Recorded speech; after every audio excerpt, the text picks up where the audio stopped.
Good day, Kavibal, and welcome to our Learn at Home session Facebook Live. For the discussion today, the topic will be on Kids Research for Parents Perusal. Before we begin, take note of the following reminders. Make sure you are registered to the webinar to have your e-certificate of participation. Visit certificate.vibalgroup.com to generate your proof of attendance. Place your questions in the comment box allotted during the session and they will be addressed by our speaker later on. Share the video using hashtag LearnAs1PH as our official hashtag to our Vibal webinars. Experience learning, Kavibal. And now, to proceed with our webinar this evening, it is my pleasure to introduce to you our distinguished speaker today. He finished his Bachelor of Secondary Education major in Physical Science in University of Rizal System Cainta Campus, where he was awarded as the most outstanding student teacher in 2009. He obtained his Master of Arts in Science Education with specialization in General Science in Philippine Normal University, Manila last April 2018.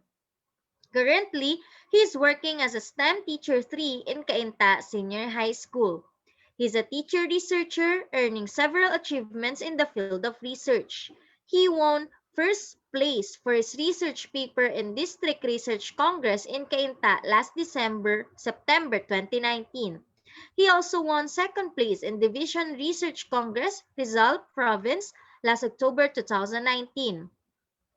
He was also awarded as Best Oral Presenter in District Research Congress for 2 consecutive years, 2018 and 2019. He was also given recognition as Regional Level Demo Teacher in Batangas City way back 2016.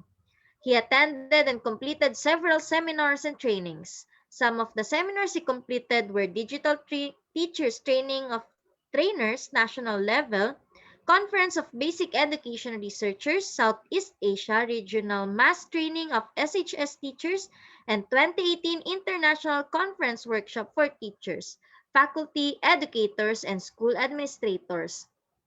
In his free time, he loves to play badminton or surf the net or watch funny TV series and anime.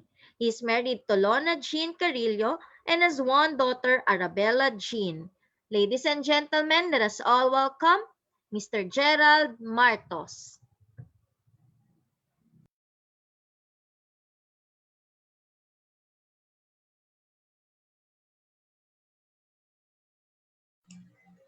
Ayan. Hello po ulit. Share ko muna ang aking screen. Share.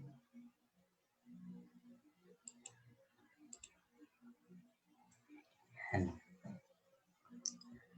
Good evening sa lahat ng viewers ng Vibal Group.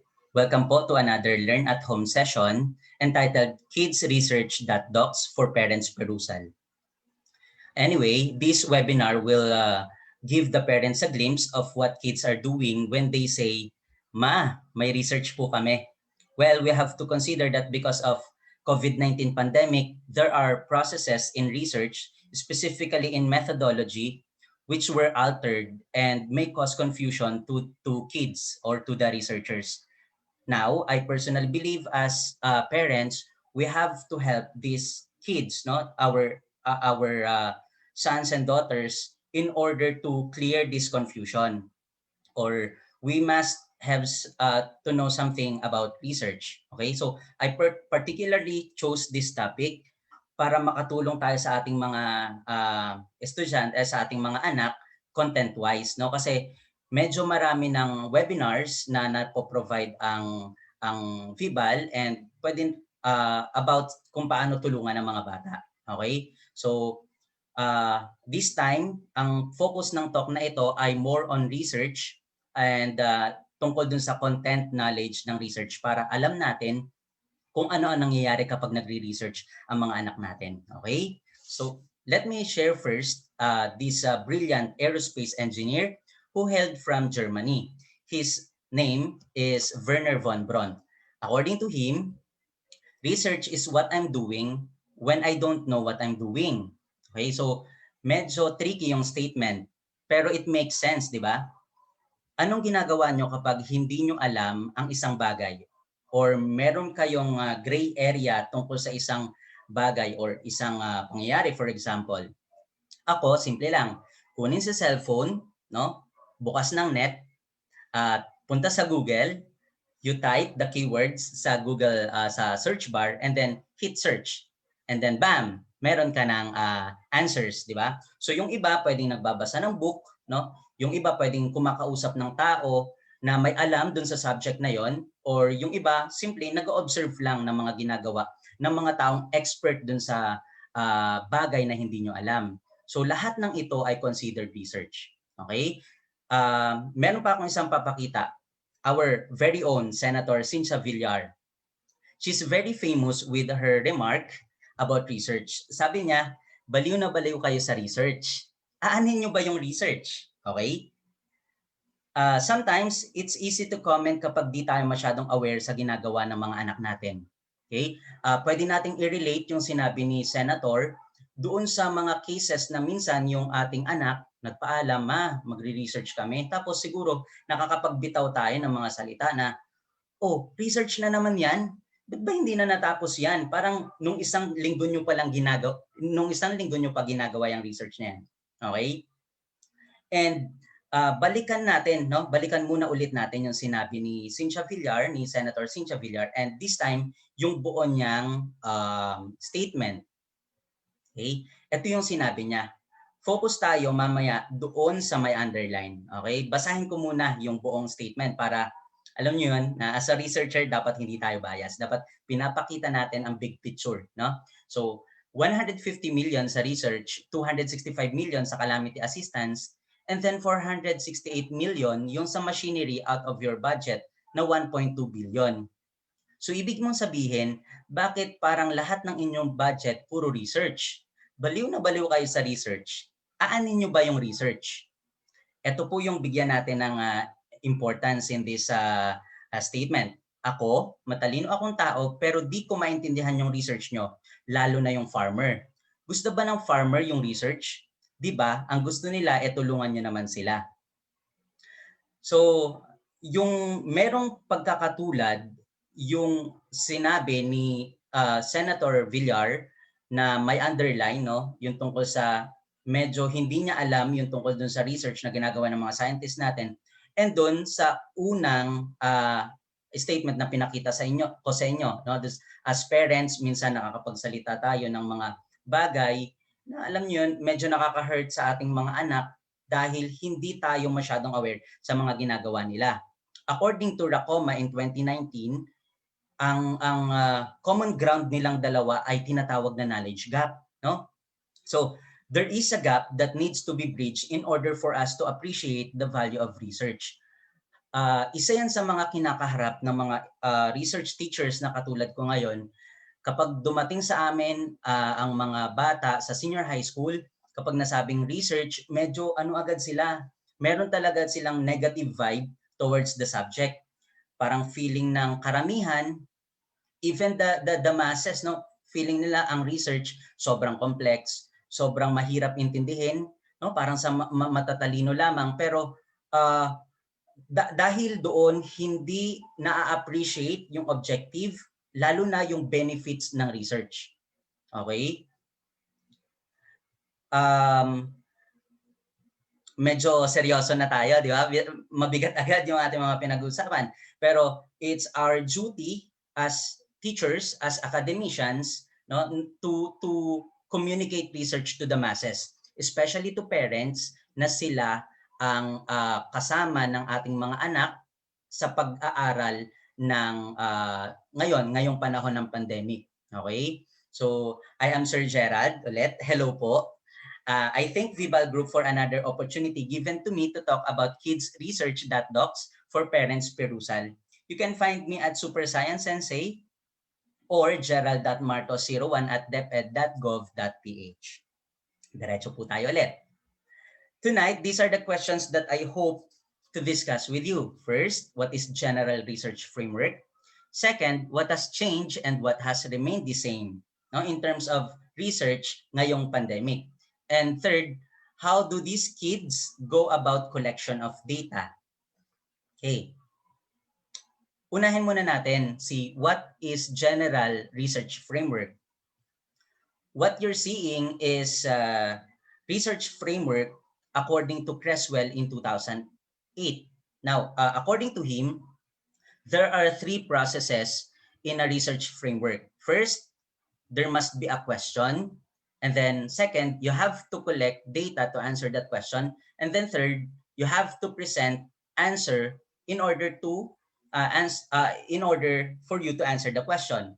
So on the screen, what you're seeing is a modified research framework by Creswell. So kung nakikita nyo dyan, may additional bullet which is literature search. So paano nagwo-work to?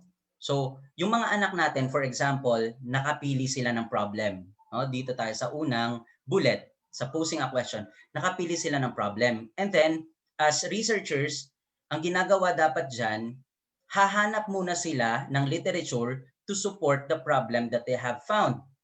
Para malaman nila na uh, talagang researchable yung kanilang kailangang pag-aralan. Now, minsan, mga anak natin, may mga nakikita silang mga katulad na na-research sa literature. Kapag meron ng kaparehong research yung nakita nila or meron ng kaparehong research yung napili nilang topic, uh, babalik sila sa posing a question kasi hindi yun pwede. Hindi pwedeng yung i-research nila ay may kapareho na sa literature. Okay? So, babalik ulit sila sa posing a question and then, again, punta sila sa literature search.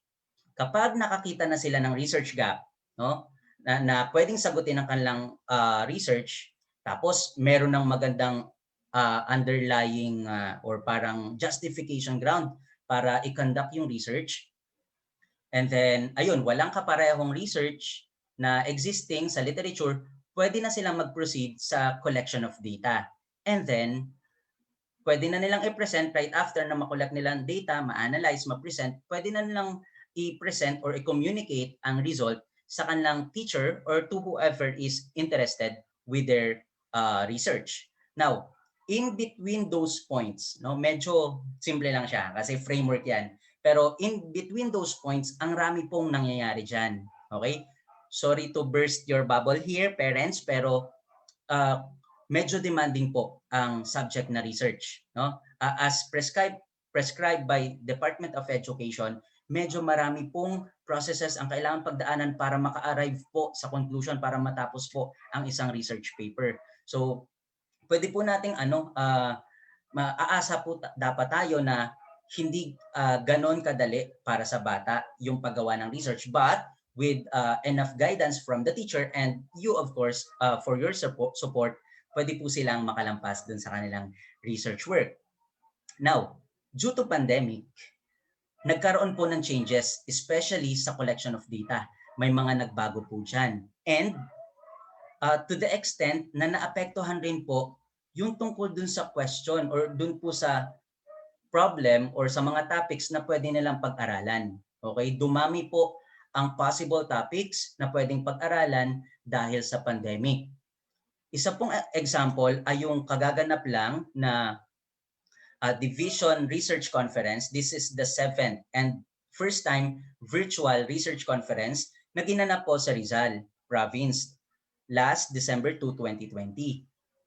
So, dito po lumabas lahat ng tungkol sa mga researches regarding COVID-19 pandemic. Nandyan po, example po ng mga researches is yung effectiveness ng mga online platforms sa in achieving or increasing academic performance ng mga bata, yung mga hindrances or challenges na na-experience ng bata during distance learning. Lahat po na ito ay na-erase during research conference. So nakita po natin kung paano nag-boom yung topics na pwedeng pag-aralan nung nagkaroon po ng pandemic. Okay?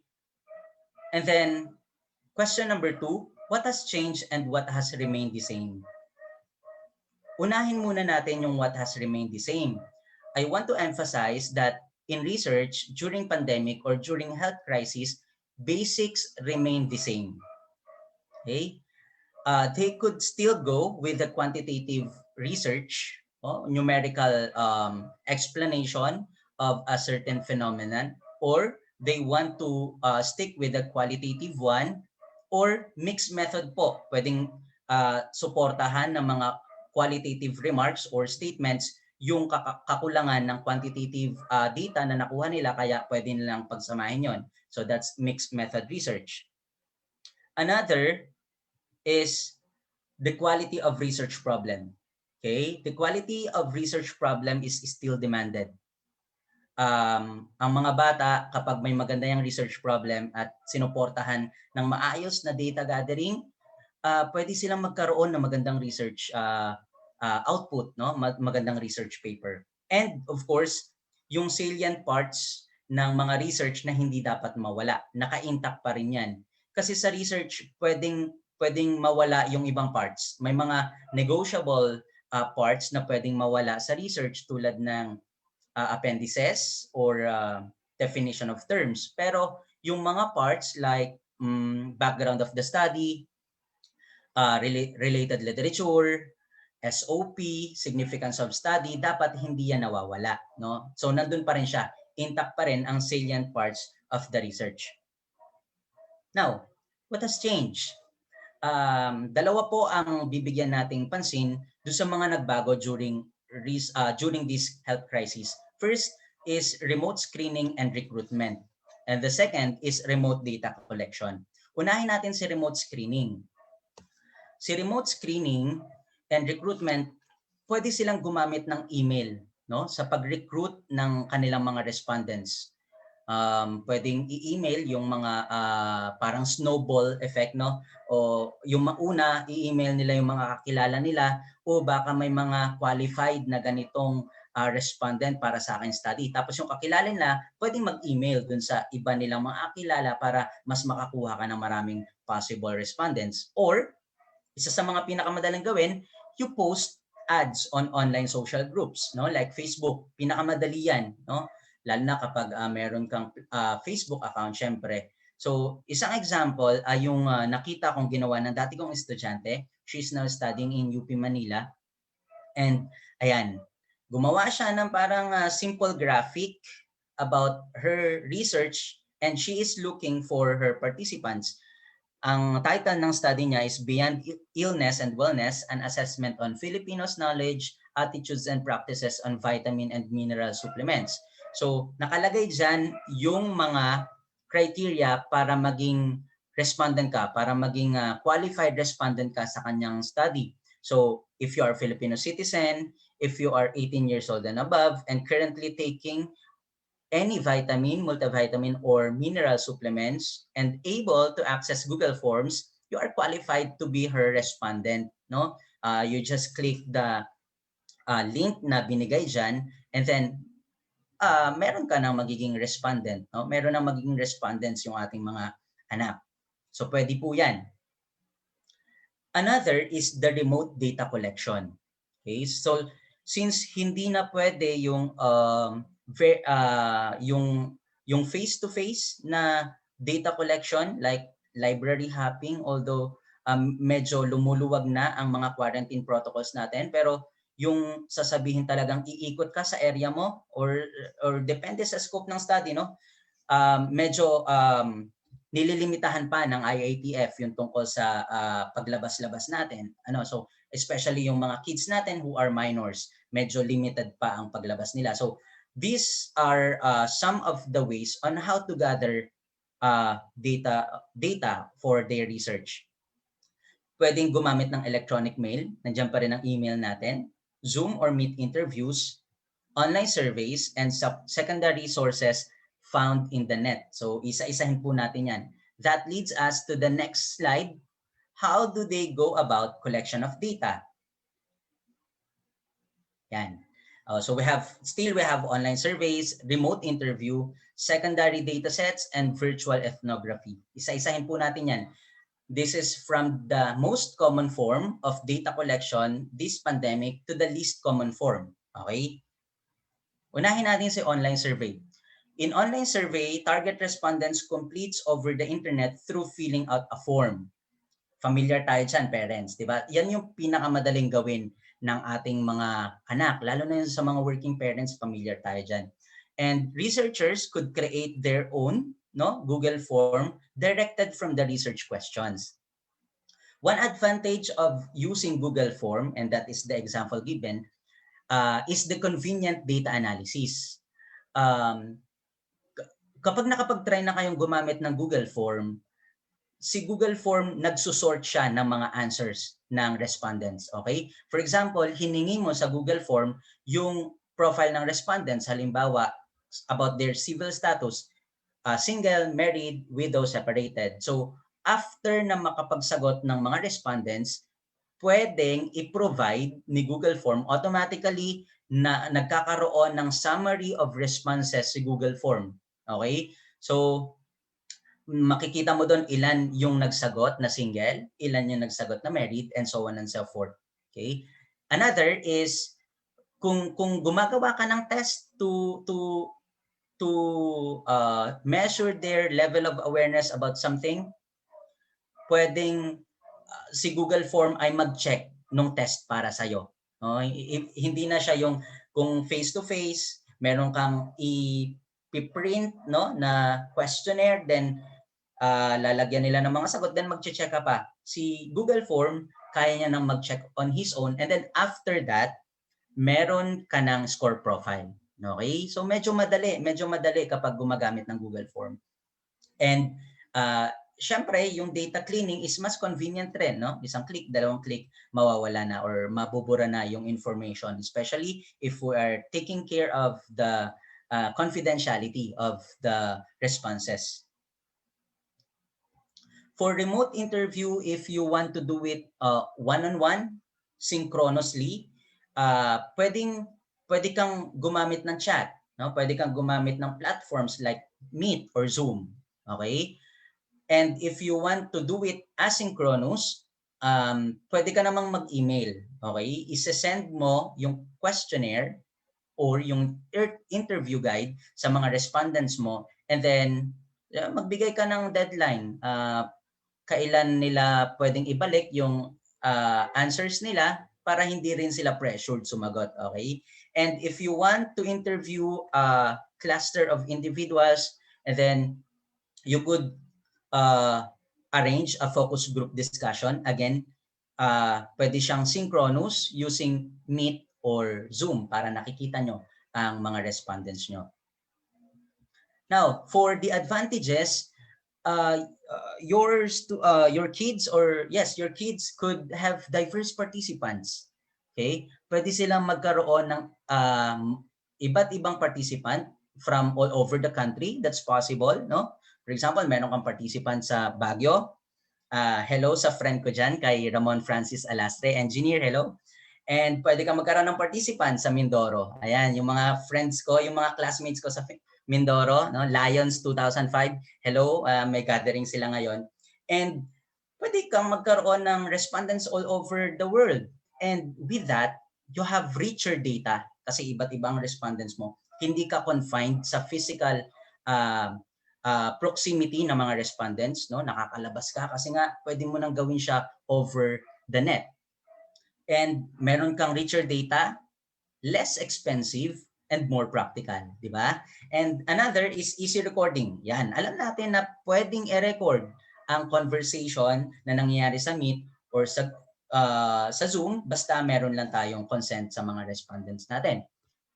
And isang click lang yan, maire-record na. And the private locations. Respondents are in their home, no? Nasa kwarto sila, probably. And it gives them, parang tawag dito, parang assurance na secure sila. So, mas kalmado silang makapagbigay ng kanilang mga responses. Now, merong advantages, meron ring disadvantages. Okay? Una, yung rapport. No? Danas ito ng mga teacher, no? Ng mga teacher na nanonood sa atin, na iba ang pag-establish ng rapport sa online class, the screen-to-screen class with the one na nami-meet mo sila face-to-face. Iba yan. There is something in a breathing distance na nakakapag-build ka agad ng rapport. And Another disadvantage ay yung body language, especially in qualitative research. Kailangan na makita or ma-note ng ating mga anak as researchers yung um, mga kinikilos ng respondents, and baka kapag zoom sila kahit open cam or gumagamit sila ng platforms like Gmeet kahit open cam, hindi nila masyadong makita yung body language ng mga respondents, kasi importante yan especially in qualitative research. For example, may isang respondent na nag-narrate ng kanyang experience and na nanginginig siya, no? Nagte-tremble yung hands niya habang ina-explain niya yun. So kailangan yung ma-note para mailagay or maisama siya sa paggagawa ng themes or ng conclusion after makagawa ng result. Okay? Syempre, meron pa rin tayong issue with the attention span, having the remote interview, no, held virtually. Meron niyang tinatawag na fatigue, no, screen fatigue. So issue pa rin siya. Okay. Another is the secondary data sets. These are data that a researcher has not collected or created themselves. These are enormous, highly extensive, and nationally representative sets of data. Advantage, usually free to, no? Para siyang database, no? Repository ng mga previous studies na makikita nila or makakakitaan nila ng posibleng literature relevant to their study. Although some are free, or although most are free, some requires software, no? But ito yung mga nakita natin or yung mga ibibigay natin example, hindi nila kailangan ng software para magamit, no? Kasi in some of the sites kailangan mo mag-download ng data from them, no? And or ng mga data, and kailangan mo ng software. Pero dito sa ating gagamiting mga sites, hindi nila kailangan ng software. Example is the ICPSR, no? ICPSR stands for Inter-University Consortium of Political and Social Research. This is managed by University of Michigan in US, and ganito po yung homepage nila. So pumunta ako dyan, you just type the URL found in the address bar. Ayan po, ito po.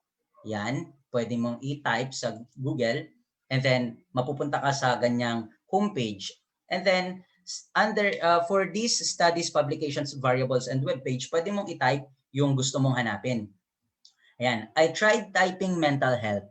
Okay? And tingnan nyo kung paano nagbigay si ICPSR ng mga information or mga related literature about mental health. So, pwede itong gamitin ng mga anak natin, no? Kapag nagtanong, "Ma, sobrang hirap maghanap ng literature." Meron ako ibibigay sa inyo, natutunan ko sa Vibal, di ba? So yan, makikita nyo doon kung kailan sila na-release, no? As early as 1992 and as updated as 2020. Okay? So meron diyan, marami diyang available na literature. Another, si Google, meron din siya, no? Medyo talagang bongga ito si Google. Meron din siyang sariling dataset search. So ito ay makikita sa datasetsearch.research.google.com, and kapag nag-type kayo dyan, ayan, I tried typing distance learning, and nakita nyo kung paano sila nagbigay ng suggestions. Okay? Tingnan nyo yan. Ang raming suggestions dyan, tapos pipili ka lang kung ano ang swak sa study mo. Okay? Another is PISA. Yung naririnig natin ng mga binabalita na PISA. PISA stands for Program for International Student Assessment. So, pwede rin siyang gamitin. Punta lang kayo sa https://nses.ed.gov, no? Surveys PISA 2015. Ayan, makikita nyo na yung resulta dyan. Pwede nyo i-type yung mga link na yan. And another, pwede kayong pumunta dun sa PISA 2018 results. Yan yung latest na available sa kanilang data. And ito ay tungkol sa mga achievement ng bata, no? Internationally.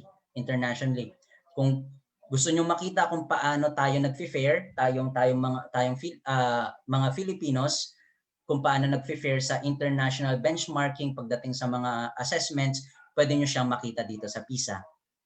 Okay? We still have other online sites na kung saan sila pwedeng kumuha ng literature, relevant literature. Meron tayong ERIC, Google Scholar, Elsevier, Science Direct, and DOAJ. Medyo marami talaga silang makukunan ng literature review about their study. Ang medyo challenge lang dito, since very available, no? Already available na ang information. It's just a click away, no? In this click away era. So, ang challenge diyan, paano nila i-manage yung overwhelming data na nakukuha nila. Yun minsan ang nagiging problem ng mga students natin, ng mga kids natin, no? As a research teacher, nakaka-experience ako na copy-paste talaga. Parang cloning talaga ang nangyayari.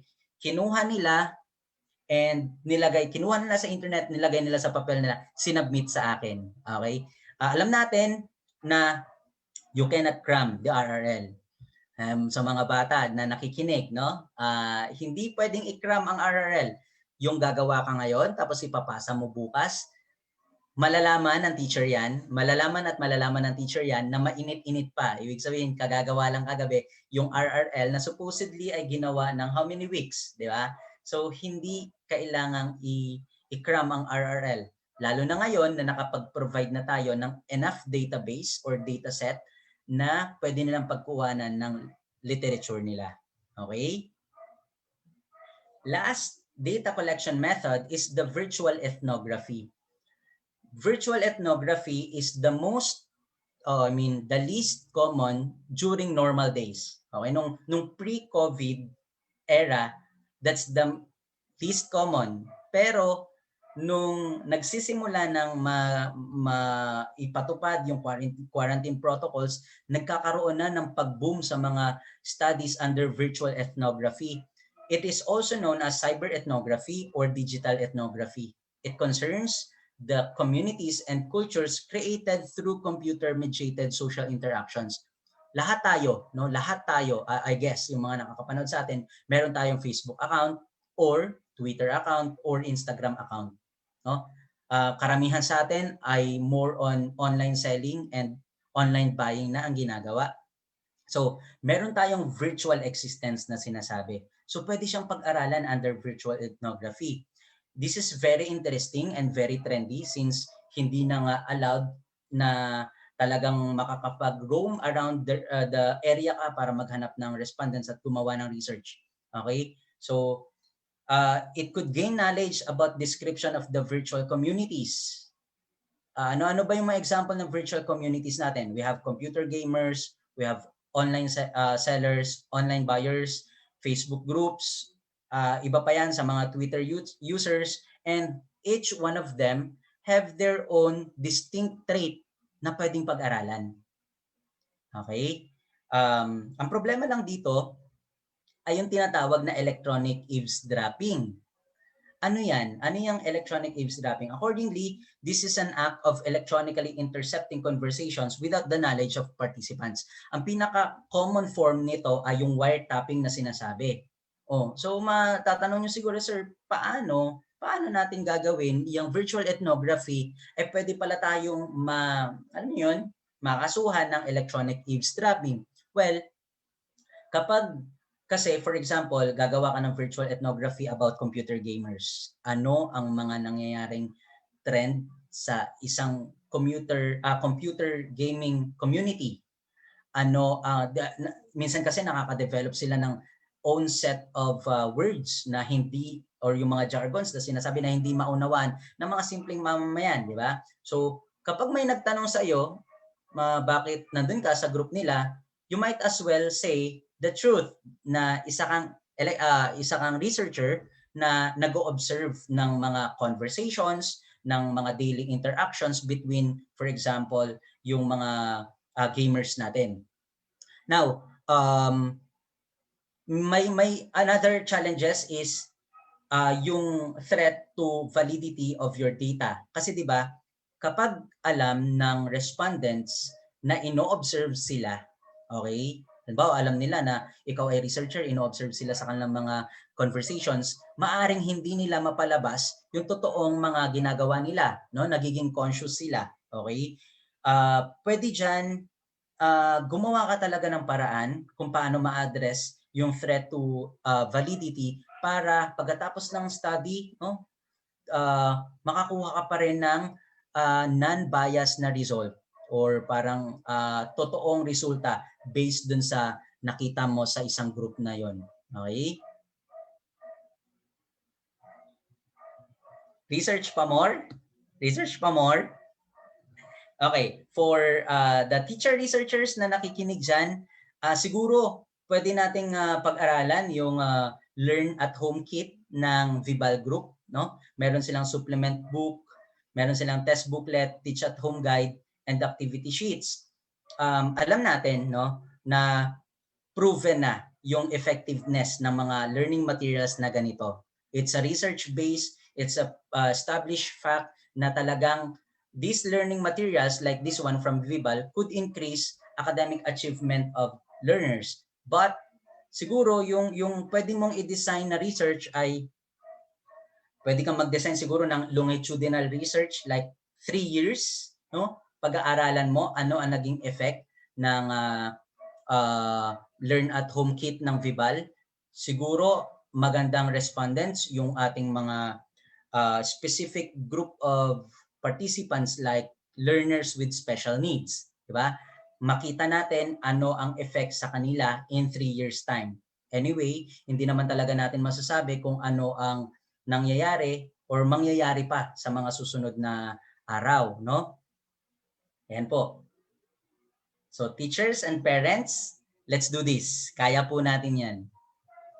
And with that, I end my topic about Kids Research Docs for Parents Perusal. Happy weekend, everyone. Thank you. And this is Sir Gerald S. Martos. You can find me in my email and my Facebook account. Marami pong salamat. Thank you very much, sir. Do you have any last reminders to our viewers for today po? Last reminder, siguro ano na lang, patuloy na lang mag-ingat ang lahat dahil 'di ba last 2 days ago yata na nasabi na nakapasok na yung second variant of COVID-19 dito sa Pilipinas. And siguro konti man o madami ang natutunan natin about research ngayon. May pandemic man o wala, pakita natin sa ating mga anak na suportado natin sila at mahal natin sila. Shout out sa aking mag-ina, Lona Jean and Arabella Jean, sa aking nanay na nandito, si Mami Roda, sa friend ko dyan, Rex Marvin, Doc Rex, kumusta? And sa family ko sa Mindoro, no? Sina mama at sina papa, sa mga kapatid ko dyan, kumusta kayo? Lagi kayong mag-iingat. Yung mga katrabaho ko, ayun, marami na tayong kailangang gawin, kaya pagkatapos nito, pwede tayong bumalik mamaya sa trabaho natin. Maraming salamat sa pagsubaybay. Lagi po tayong mag-iingat. God bless us all. Thank you, Miss G. And Miss Andy, hello. Thank you po. There we have it. In behalf of Vibal Group Incorporated, I would like to thank our speaker for today for this very eye-opening and insightful learning session. It is an honor to have you with us today, sir. And to all our Kavibal viewers, all thanks to you for your continuous patronage to our daily learning session. Don't forget to register to get your e-certificate of participation. The link is in the caption of this webinar. Muli, maraming salamat at magandang araw sa ating lahat. Thank you.